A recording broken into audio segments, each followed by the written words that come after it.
Você está no canal Emoções e Paixões Reais. Respire fundo, prepare o coração e deixe que essa história toque aquilo que existe de mais humano dentro de você.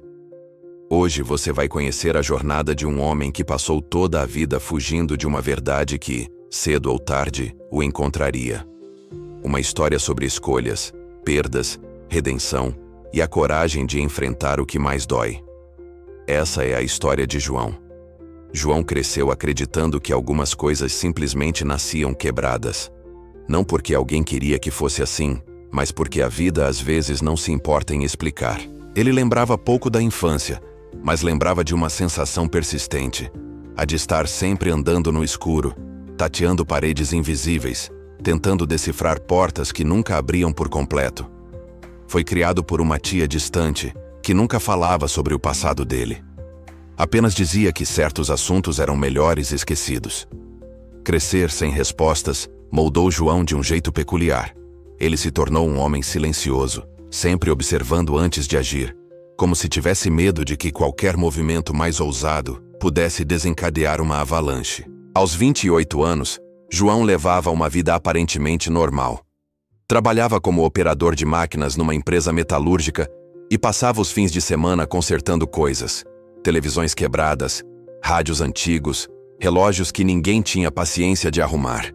Tinha uma habilidade natural para restaurar objetos. Ironia das ironias. Quanto mais ele consertava o que estava fora, menos coragem tinha de olhar para dentro.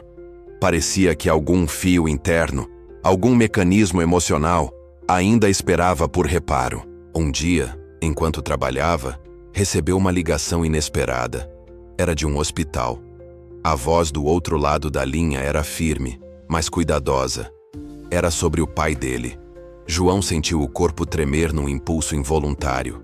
Ele não via o pai desde os 8 anos, quando o homem havia simplesmente desaparecido sem deixar bilhete, aviso ou motivo. A ausência do pai tinha sido uma sombra constante na vida dele, um fantasma silencioso que ocupava espaço demais. E agora, alguém dizia que o pai estava internado, à beira da morte, perguntando por ele. João poderia ter desligado. Parte dele queria, mas outra parte, uma parte que ele não sabia nomear, o empurrou adiante. Talvez fosse raiva, curiosidade, ressentimento, necessidade de fechamento. Talvez fosse tudo isso misturado como peças de um relógio que nunca funcionou direito. Ele respirou fundo e aceitou ir até o hospital. A sala onde o pai estava parecia mais fria do que as outras. Ou talvez fosse apenas a alma dele que estava gelada naquele momento. O pai, magro demais, respirava com dificuldade. Quando abriu os olhos e viu João, sorriu com uma fragilidade quase infantil. João não sabia o que sentir. Ele não sabia se queria ouvir desculpas, explicações ou apenas o silêncio. Mas o pai quebrou o silêncio com uma frase que João nunca esqueceu.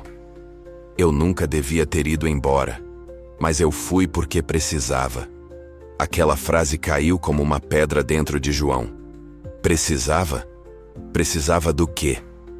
O pai pediu que ele se aproximasse, e com a mão tremendo, entregou a João uma caixa pequena de madeira escura. Isso é seu. Sempre foi seu. Eu só não tinha coragem de te dar antes. João segurou a caixa como quem segura algo vivo e perigoso. O pai continuou, a voz cada vez mais fraca. Lá dentro tem toda a verdade, mas também tem escolhas. E eu já fiz escolhas demais por você. Minutos depois, João estava sozinho no quarto. O pai havia partido. Partira do jeito que viveu, deixando perguntas no ar. Mas agora havia uma caixa, pequena, leve, comum, mas que parecia pesar toneladas no colo dele. João saiu do hospital atordoado. Não chorou. Não sabia se devia chorar. A vida inteira ele tinha se preparado para sentir ódio daquele homem. Mas agora o que sentia era algo estranho. Uma mistura de vazio, indignação e um medo infantil do que poderia haver dentro daquela caixa. Quando chegou em casa, largou a caixa na mesa e ficou olhando para ela como se fosse um inimigo. Abriu uma cerveja, depois outra. Depois ficou parado, imóvel, enquanto a noite avançava e a luz da rua invadia a sala. A caixa continuava ali, esperando. Foi só às 3 da manhã que João finalmente reuniu coragem. Abriu a caixa devagar.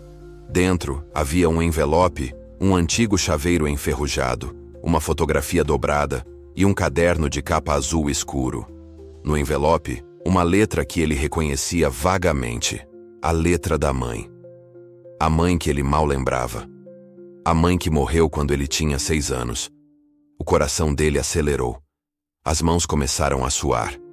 Ele abriu o envelope. Era uma carta. Uma carta escrita para ele. Sua mãe, pouco antes de morrer, havia escrito aquilo para um dia ser entregue a ele. Mas o pai nunca tivera coragem.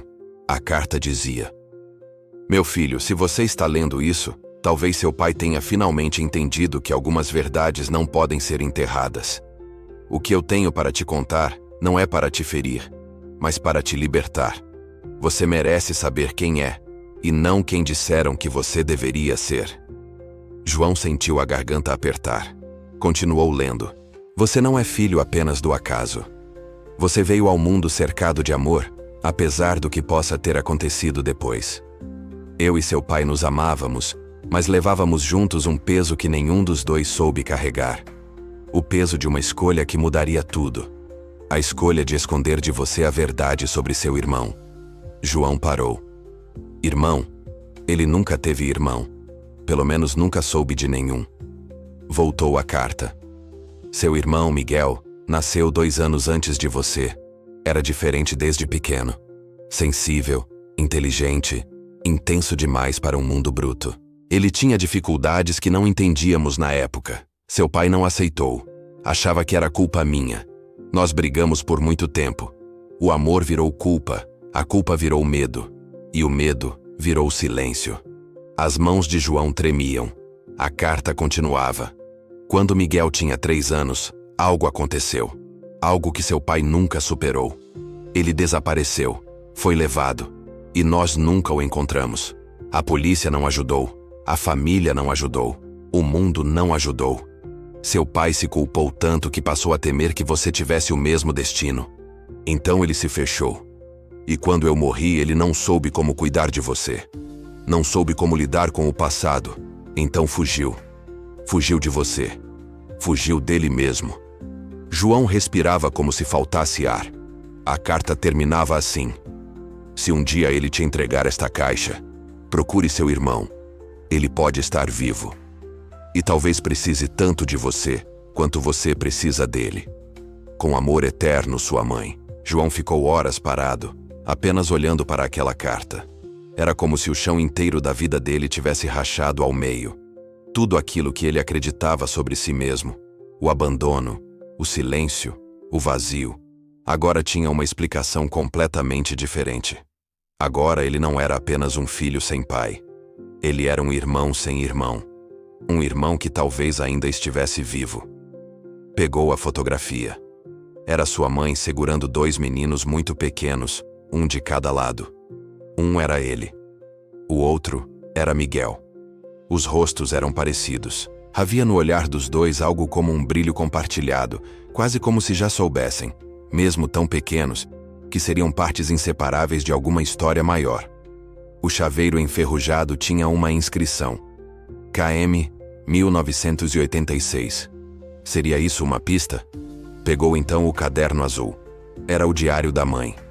Nele havia anotações sobre lugares, datas, pessoas que haviam visto Miguel, hipóteses, suspeitas, investigações informais. Sua mãe nunca havia desistido. Mesmo doente, ela continuava procurando. João passou dias mergulhado naquele diário. Falou com pessoas, visitou endereços, revisitou lugares abandonados, procurou documentos antigos. Cada pequena pista parecia levar a outra, e então outra. A vida dele virou uma busca, um propósito. Como se, finalmente, algo dentro dele tivesse sido ligado. Certo dia, ao investigar uma antiga casa adotiva mencionada no diário, João encontrou uma mulher idosa que dizia lembrar de um menino com necessidades especiais levado por uma instituição nos anos 80. Ela dizia que o menino jamais falava, mas respondia ao nome Miguel. João sentiu uma onda de choque atravessar o corpo inteiro. A mulher entregou a ele uma pista final. Um abrigo administrado por uma organização que cuidava de adultos desaparecidos, cujas identidades eram desconhecidas. João foi até lá. O coração parecia bater fora do peito. Quando entrou no abrigo, uma enfermeira perguntou o que ele procurava. Ele apenas respondeu: "Meu irmão." A enfermeira hesitou, mas então disse que havia um homem lá havia muitos anos, encontrado sem documentos, sem memória, sem fala, mas que reagia a sons específicos.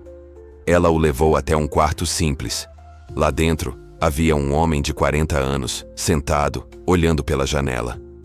Os olhos pareciam distantes, mas havia algo neles. Algo familiar. A enfermeira chamou suavemente: "Miguel?" O homem se virou lentamente. João sentiu o coração parar. Era ele. O mesmo olhar da fotografia. O mesmo semblante. João deu 2 passos, mas parou. Não sabia como chegar perto. Não sabia se devia. Mas Miguel se levantou devagar, caminhou até ele e tocou o chaveiro pendurado na mão de João. Depois encostou a cabeça no peito dele, silenciosamente. E ali, depois de 40 anos, 2 irmãos que jamais deveriam ter sido separados finalmente se encontraram. João chorou como nunca tinha chorado. Chorou a infância perdida, a mãe que lutou até o fim, o pai que fugiu por medo, o irmão que viveu nas sombras, mas também chorou de alívio, de reencontro, de renascimento. A partir daquele dia, João fez um voto silencioso. Não deixaria Miguel novamente sozinho. Lutaria por ele, daria a ele o lar que nunca teve. E assim fez. Levou Miguel para casa, aprendeu sua linguagem, cuidou dele, reconstruiu tudo o que a vida tinha quebrado. E pela primeira vez, João não se sentiu quebrado. Sentiu-se inteiro. Essa foi a história de João. Uma história de dor, mas também de reencontro. Uma história inspirada em fatos reais, porque sim. Existem pessoas que passam a vida inteira procurando aquelas partes perdidas de si mesmas, e às vezes encontram. Você assistiu ao canal Emoções e Paixões Reais.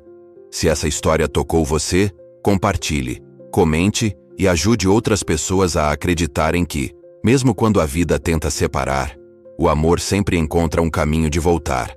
Até a próxima história.